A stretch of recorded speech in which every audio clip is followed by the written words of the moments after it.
Edison Chang, Shanghai.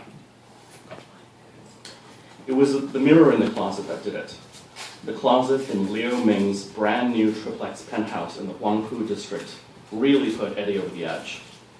Ever since Shanghai became Asia's party capital, Liu had been spending more time here with his latest mistress, a Beijing-born starlet whose contract he had to buy over from a Chinese film company at the cost of 19 million, 1 million for every year of her life. Leo and Eddie had flown up for the day to inspect Leo's super luxe apartment, and they were standing in a hangar-like 2,000 square foot closet that boasted an entire wall of floor-to-ceiling windows, Macassar ebony cupboards, and banks of mirrored doors that parted automatically to reveal cedar-lined soup racks. It's all climate-controlled, Leo noted. The closets on this end are maintained at 55 degrees, specially for my Italian cashmere, houndstooth, and fur. But the shoe display cabinets are kept at 75 degrees, which is optimal for leather. And the humidity is regulated to a constant 35%. So my Berlutis and Corthes never break a sweat. You gotta treat those babies right, hi Maya. Eddie nodded, thinking it was time to redo his own closet. Now, let me show you the piece de la resistance, Leo said, pronouncing pièce like peace. With a flourish, he glided his thumb over a mirrored panel, and its surface instantly transformed into a high-definition screen that projected the life-size image of a male model in a double-breasted suit. Above his right shoulder hovered the brand names of each item of clothing, followed by the dates and locations where the outfit had previously been worn. Leo waved a finger in front of the screen as if he were flicking a page, and the man now appeared in corduroy pants and a cable-knit sweater. There's a camera embedded in this mirror that takes a picture of you and stores it, so you can see every single thing you've ever worn, organized by date and place. This way, you'll never have to repeat an outfit. Eddie stared at the mirror in amazement. Oh, I've seen that before, he said, rather unconvincingly, as the envy began to course through his veins. He felt the sudden urge to shove his friend's bloated face into the pristine mirrored wall. Once again, Leo was showing off yet another shiny new toy he did fuck all to deserve. It had been like this since they were little.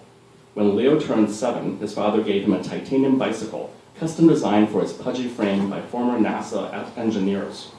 It was stolen within 3 days.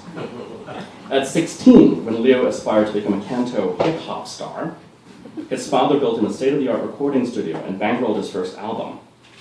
The CD can still be found on eBay. Then in 1999, he funded Leo's internet startup, which managed to lose more than $90 million and go belly up at the height of the internet boom.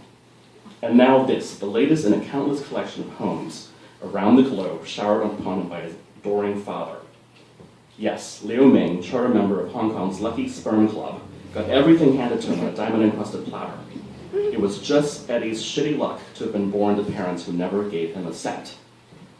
In what is arguably the most materialistic city on earth, a city where the key mantra is prestige, the tongue waggers within Hong Kong's most prestigious chattering circles would agree that Edison Chang lived a life to be envied. They would acknowledge that Eddie was born into a prestigious family, even though his Chang lineage was a bit common, frankly, and had attended all the previous prestigious schools. Nothing tops Cambridge except, well, Oxford. And now worked for Hong Kong's most prestigious investment bank, though it was a pity he didn't follow in his father's footsteps to become a doctor. At 36, Eddie still retained his boyish features, getting a bit plump, but never mind, it made him look more prosperous. Had chosen well by marrying pretty Fiona Tung, Hong Kong old money, but what a shame about that stock manipulation scandal her father had gotten into. And his children, Constantine, Augustine, and Callister, were always so well-dressed and well-behaved. But that younger son, was he autistic or something? Edison and Fiona lived in a duplex apartment, Triumph Towers, one of the most sought-after buildings high on Victoria Peak. 5 bedrooms, 6 bathrooms, more than 4,000 square feet, not including an 800 square foot terrace, where they employed 2 Filipino and 2 mainland Chinese maids. The Chinese were better at cleaning, while the Filipinos were great with the kids. In the parking garage of their building, they owned 5 parking spots, valued at $250,000 each, where their fleet consisted of a Bentley Continental GT, Eddie's weekend car, an Aston Martin Vanquish, Eddie's weekday car, a Volvo S50, Fiona's car, a Mercedes S550, the family car, and a Porsche Cayenne, the family sports utility vehicle. At Aberdeen Marina, there was a 64-foot yacht, Kaiser. Then there was the holiday condo in Whistler, the only place to be seen skiing, since there was semi-decent Cantonese food an hour away in Vancouver. Eddie was a member of the Chinese Athletic Association, the Hong Kong Golf Club, the China Club, the Hong Kong Club, the Cricket Club, the Dynasty Club, the American Club, the Jockey Club, the Royal Hong Kong Yacht Club, and too many private dining clubs to recount. Like most upper-crust Hong Kongers, Eddie also possessed what was perhaps the ultimate membership card: Canadian Permanent Resident cards. For his entire family, a safe haven in case the powers that be in Beijing ever pulled a Tiananmen again.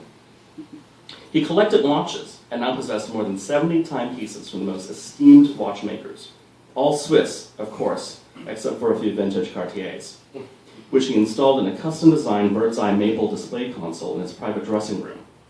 His wife did not have her own dressing room. He had made Hong Kong Tattle's most invited list 4 years in a row, and benefiting a man of his status, he had already gone through 3 mistresses since marrying Fiona 13 years ago. Despite this embarrassment of riches, Eddie felt extremely deprived compared to most of his friends. He didn't have a house on the Peak. He didn't have his own plane. He didn't have a full-time crew for his yacht, which was much too small to host more than 10 guests for brunch comfortably. He didn't have any Rothkos or Pollocks or any other dead American artists one was required to hang on the wall in order to be considered truly rich these days. And unlike Leo, Eddie's parents were the old-fashioned type, insisting from the moment Eddie graduated that he learn to live off his earnings. It was so bloody unfair. But then his parents were always so selfish. Sure, they raised him and paid for his education and bought him his first apartment, but they failed him when it came to what was truly important. They didn't know how to flaunt their wealth properly. His father, for all his fame and celebrated skill, had grown up middle class, with solidly middle-class tastes. He was happy enough being the revered doctor, driven around in that shamefully outdated Rolls Royce, wearing that rusty Audemars Piguet watch, and going to his clubs. And then there was his mother. She was so cheap, forever counting her pennies. She could have been one of the queens of society if she would just play up her aristocratic background, wear some designer dresses, or move out of that flat in the mid-levels. That goddamn flat. Eddie hated going over to his parents' place. He hated the lobby with its cheap-looking Mongolian granite floors and the old lady security guard who was forever eating stinky tofu out of a plastic bag. Inside the flat, he hated the peach-colored leather sectional sofa and white lacquered consoles bought when the old Lane Crawford on Queens Road was having a clearance sale in the mid-90s. The glass pebbles at the bottom of every vase of fake flowers, the random collection of Chinese calligraphy paintings, all presents from his father's patients, clustering the walls, and the medical honors and plaques lining up on the overhead shelf that ran around the perimeter of the room. He hated walking past his old bedroom, which he had been forced to share with his little brother, with its nautical-themed twin beds and navy blue IKEA wall unit, still there after all these years. Most of all, he hated the large walnut-framed family portrait peeking out from behind the big-screen TV, forever taunting him with its smoky brown portrait studio backdrop and gold-embossed Sammy Photo Studio in the bottom right corner. He hated how he looked in that photograph. He was 19, just back from his first year at Cambridge, with shoulder-length feathered hair, wearing a Paul Smith tweed blazer he thought was so cool at the time, his elbow arranged jauntily on his mother's shoulder.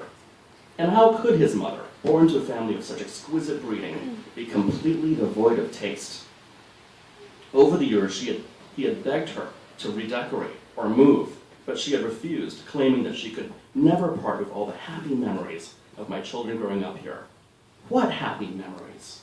His only memories were of a childhood spent being too embarrassed to invite any friends over, unless he knew they lived in less prestigious buildings, and his teen years spent in the cramped toilet, masturbating practically underneath the bathroom sink, with 2 feet against the door at all times. There was no lock. As Eddie stood in Leo's new closet in Shanghai, looking out through the floor-to-ceiling windows in the Pudong Financial District, shimmering across the river like a Xanadu, he vowed that he would one day have a closet so cool, it would make this one look like a fucky little pigsty. Until then, he still had one thing that even Leo's crisp new money could not buy: a thick, embossed invitation to Colin Koo's wedding in Singapore.